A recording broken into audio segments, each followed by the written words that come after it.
You point to the idea of nook and cranny gardening, is what we call it here, because we have to work with the nooks and crannies. And so if we can create a flat spot to do some more contemporary type of stuff, then hence all our roof spaces are nice flat spots. Yeah. And we try and use them to the best ability we can. So for example, we've got our roof, we have squash hanging down to the ground. Squash are 30 feet long hanging off the roof. We got 120 squash off this roof this year. And what we have is we have one of our rainwater systems that irrigates it, and then as the water irrigates it, we have this nitrogen-rich water that flows off through the downspout, through the hidden eave, and it comes down into this blue rain barrel here. Okay. So this now becomes compost tea. This compost tea we use inside the food forest that's in behind us.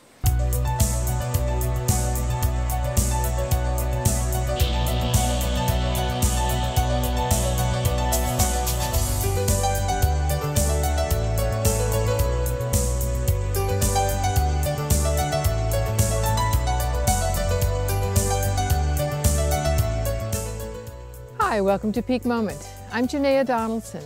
I'm in the Highlands outside of Victoria, BC with folks that you've seen before. I'm with Anne and Gord Baird because you toured their EcoSense house, which is a zero net energy, owner built. I mean, it's like the greenest, owner built, right? I mean, the greenest modern house, perhaps, in the world. Thanks for joining us again. This time, 3 years later, we're looking at what they're doing for food production. Because at that point, they had, what, three little beds, right? Yeah, we were just getting started. A lot has changed. So tell us what you've been doing. Well, we've been really busy growing a lot of food, and we've been trying to landscape in a way that we create edible landscaping and regenerate the biodiversity that was once present on this land, and do it in a way that fits our needs and nature's needs for mutual benefit. And the chickens was a really big part for us because we love chickens and we love eggs and really wanted their manure too. I was going to say this fertility, that would be important. And so great rototillers. They are great rototillers.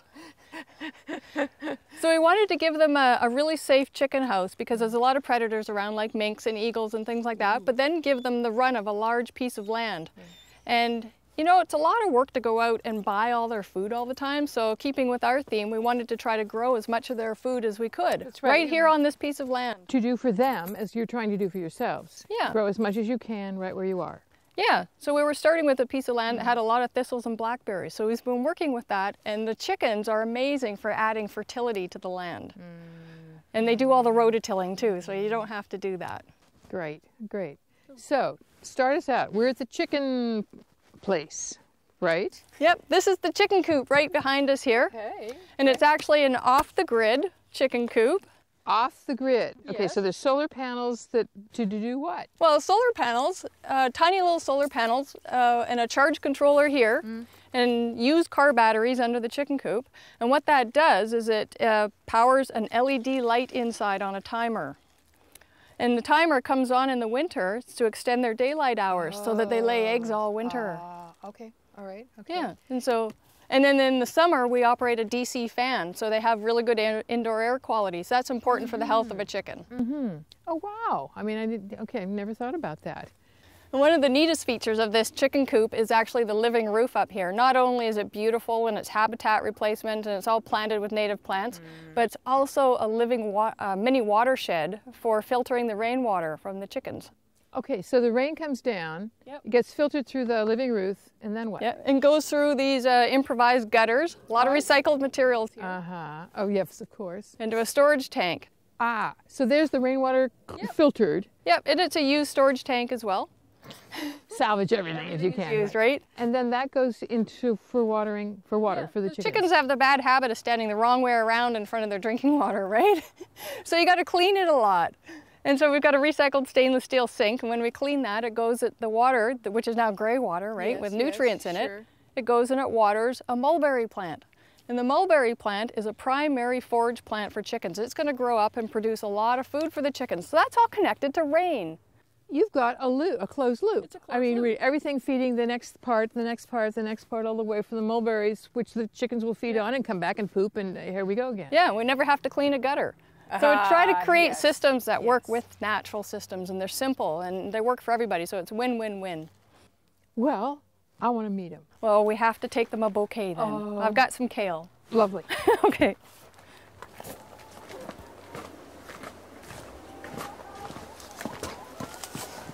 Here's the chickens. Hey. They know the kale's coming. Oh, look at you. Yeah. Lunch. Look at the water dish here. A couple of them sitting there. They're standing the right way around it right now.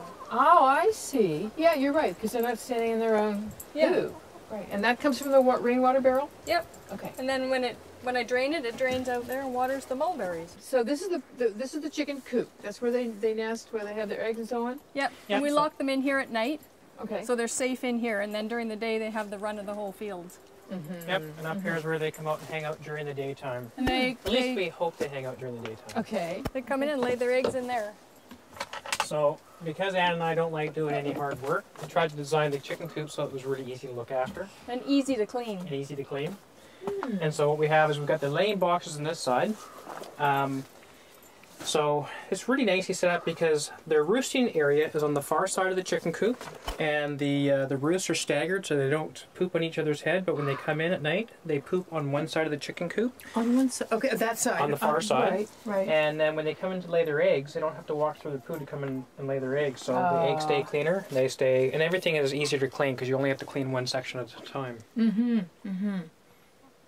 And it's insulated because you got to keep them warm in the wintertime. Oh yeah, good. I see that. You got the thick Yep. doors have insulation in them. Right. Okay. Nice and simple Wow. And clean. and clean. It doesn't smell. I noticed that. I noticed that. You're really doing a lot to make sure that the manure is sort of channeled to where you want it. Yep. Right. To fertilize what you want and keep them clean while you're at it. Yeah, and around the front too, we've got that great big door that opens up so you can get right in there with the wheelbarrow and just dung it out and And you're done Compost with it. dung with Let's go see the chickens. There they are. I'm always popular with them. I can bet. I always sit No, here I don't and have any. Can I spend have a bit one? of quality time with the chickens. Here you go. Here you go. You want a little of that? I've actually planted a whole bunch of kale for them in Really? here. Yeah. In here? Yes. In the grounds? Yeah. Well, that really... I can see you're the most popular person in the place. Well, it's important for me to have healthy chickens and happy chickens.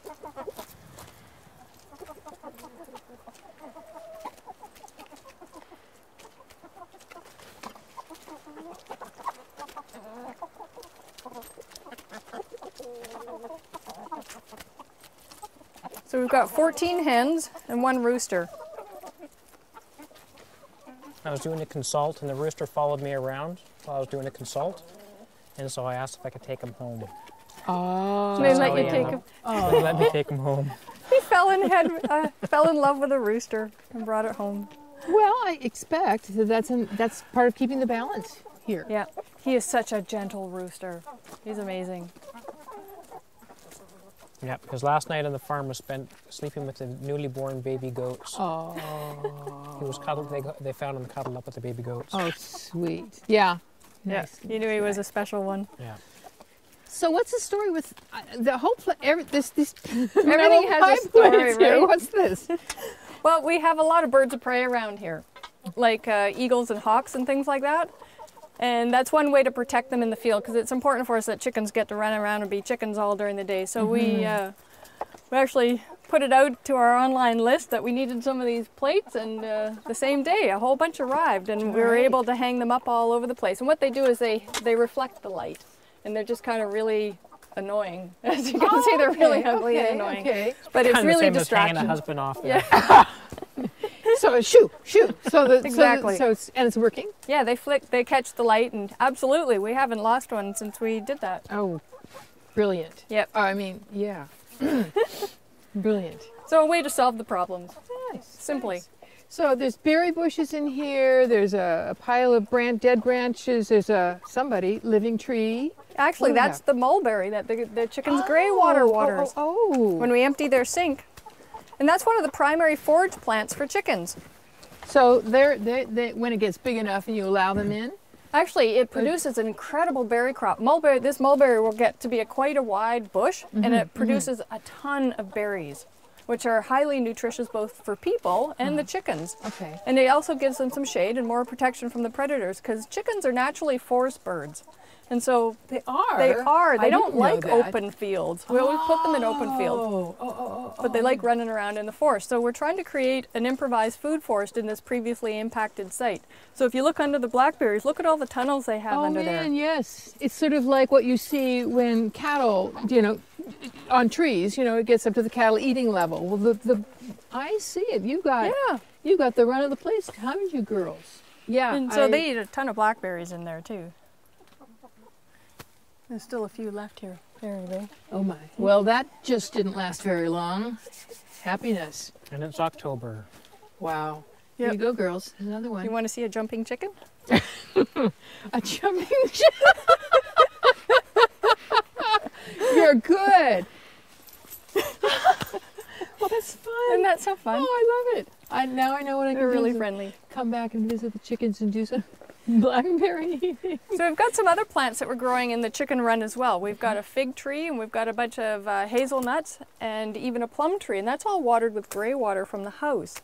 The systems are all From connected. the chicken house. From No, our house. From your our house. house. From our EcoSense house. Really? Yep. The pipes were already buried in the ground, incomplete system, so we just worked with what was here Yes. to improvise and figure out where the pipes are. Gord did a lot of Right, I divining bet for you plastic did. with a shovel. Yes. Yes. I know that act. Yeah. So those trees in this area as well. Yeah. More food. Yeah, they're on the other side more of the forage for blackberries. them. Okay. And okay. a fig, yeah. And so once again, those are going to grow up and create canopy to protect the chickens. Chickens love figs. We like figs. Everybody wins. Everybody's yum. Oh yes. Yeah. Okay.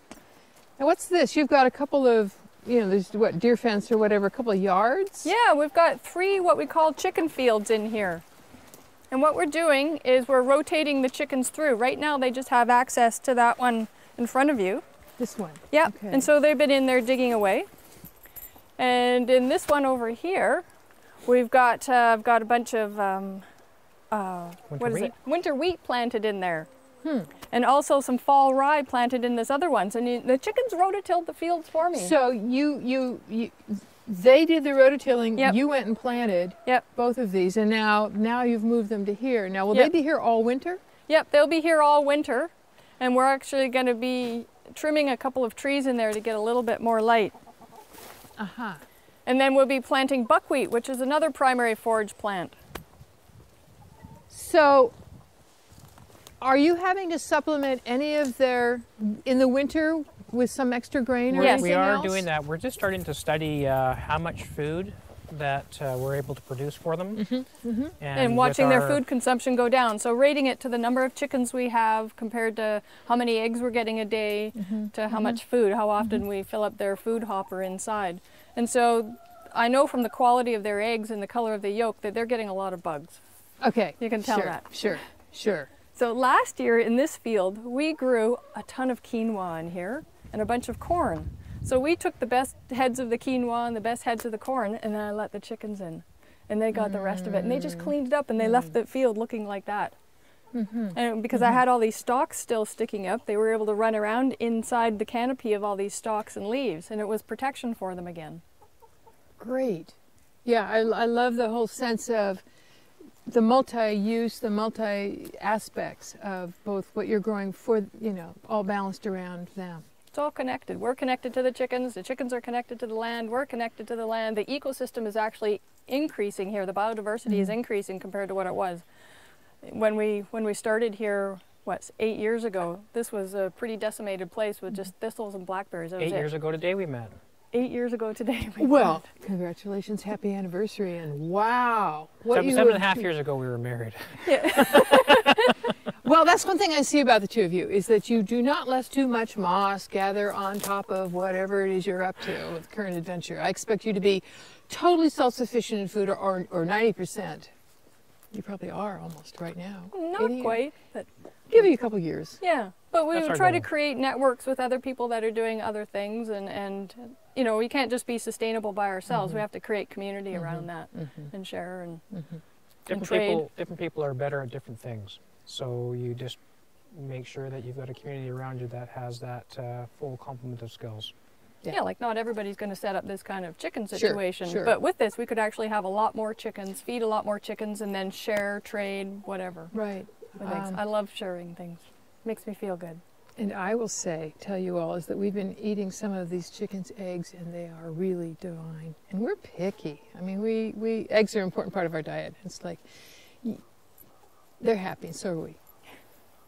When we first arrived, I noticed this sweet, hobbity kind of building. It's really very attractive and warm looking. And so, what is it? Well, when we have school groups here, we actually tell them that it's our house. You should see their faces. Really? Yeah, honestly.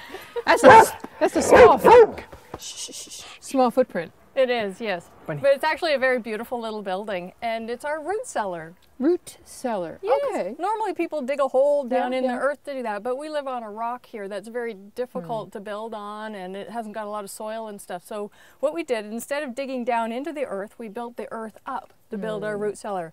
And so it's connected to the earth on a piece of bedrock, and it has a living roof, and it's actually made out of earth, clay, sand, and straw.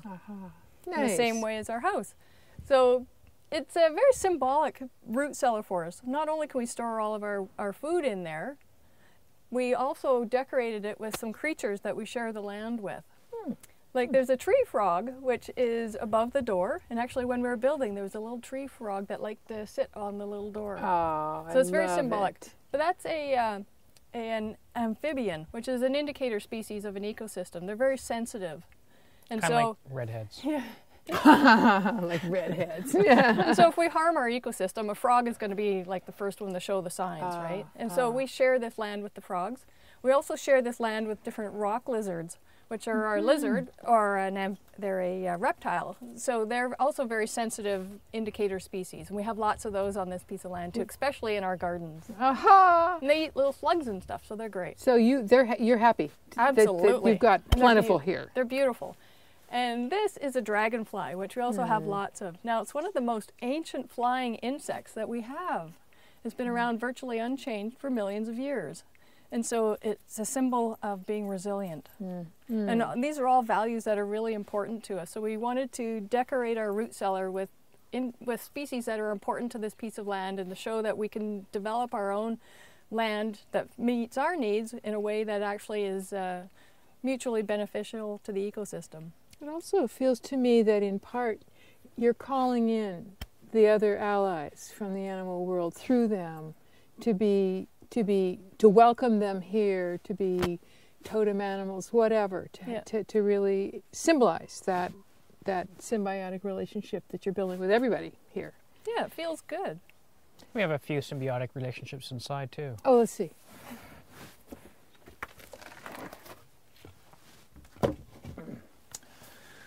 So, one of the first symbiotic relationships is Anne's been making cheese. So we store our cheese, potatoes, sweet potatoes, and what else for a symbiotic relationship? We grew our first sweet potatoes this year. Oh my goodness, no. That is a sweet potato? That's a sweet potato. That's a record. I can't believe it's that Isn't that big. big? You'll see where we grew it. All right. We're not supposed to be able to grow it in this climate. Congratulations. Obviously, you are building friendships. And other friendships, this is also our beer. Oh, good. So, and we've also got, we've been doing a lot of our own fermenting, and so we've actually got fermenting vegetables in here as well. So these are basically sauerkrauted vegetables. We do kimchis and sauerkrauts. So rather than using the energy to can, we do them as ferments and put them in here to store them. And from what I read, they give you far more nutrition than even the raw vegetables were by Absolutely. themselves. So you're amplifying your Yep. your nutritious value. You've got a here. whole ecosystem. Then it's just everything works together. It's better for your belly. There's more nutrition. You have better access to the nutrients inside the vegetables. Grand. Oh, thanks for the tour. It's what I noticed is it has a very clean, earthy kind of smell here. Not moldy, but just damp and clean. It is. It's a nice little. I could imagine it'd be a nice little hidey place, particularly in a hot summer day, Oh, yeah. come visit now and then. Well, you can come and visit in the hot summer days, and we'll hang out in here and Drink beer. And eat cheese. And eat cheese. Yes. Nibble carrots. we can root around. No. Oh. I loved this way of putting the tools on the side of the building, and then I realized this building was not quite what I might have thought it was, the shed. Ann, what tell us about this? Well, it's a recycled steel container, which is a really useful place to store your stuff. You know, staples and stuff like that, chicken food, all that kind of thing. But on the outside of it, there used to be a shed here, so we resurfaced the outside to make it pretty with the old boards. Nice. And we really are trying to increase our amount of land that we can grow food on. I'm going to interrupt you and say that's really a hard job, and because most of this is rock. What I see, you're sitting on top of a rock knoll. Yes, And we so live on a rock. What you're doing is converting every little corner that you can, you know, including this flat space that the shed was on. I mean, it's part of what I want to emphasize is you don't have the perfect, you know, tillable agricultural land. No, you we use- don't. Okay, I interrupted you, but I want people to know that there's rock everywhere. And so a living roof, if we put one up there, is an excellent spot to grow more food. And it's also protection from different predators like rodents and things like that. But the last 2 years we've actually grown squash up here on this roof. And it was easy to get the materials up there because we took some old hay bales, we put a little bit of chicken manure, a little bit of goat manure. And we. Are you the royal we? You crawled up there and did all that. Okay. We helped. Okay. We helped him. Yeah, so what it does is you point to the idea of nook and cranny gardening is what we call it here, because we have to work with the nooks and crannies. And so if we can create a flat spot to do some more contemporary type of stuff, then hence all our roof spaces are nice flat spots. Yeah. And we try and use them to the best ability we can. So for example, we've got our roof. The roof doesn't have the things hanging off it that it had earlier this year, which we had squash hanging down to the ground. Squash are 30 feet long hanging off the roof. Whoa. We got 120 squash off this roof this year. Yeah, we're storing them in the freezer right now. We'll take a look at that. Obviously, we looked at. I mean, it's a sunny spot. Sunny It's spot. probably happy. Yep, and what we have is we have one of our rainwater systems that irrigates it, and then as the water irrigates it, we have this nitrogen-rich water that flows off through the downspout, through the hidden eave, and it comes down into this blue rain barrel here. Okay. So this now becomes compost tea. And that compost tea now is, because this is where I do all my propagation, we're just starting a propagation business as part of this, of what we're learning. This compost tea we use inside the food forest that's in behind us. Oh, nice. And so that's how we get things established initially with some compost tea that is a wastewater that comes off this living roof. I love it. Let's see. I would like to see what you're doing with the food forest. Okay.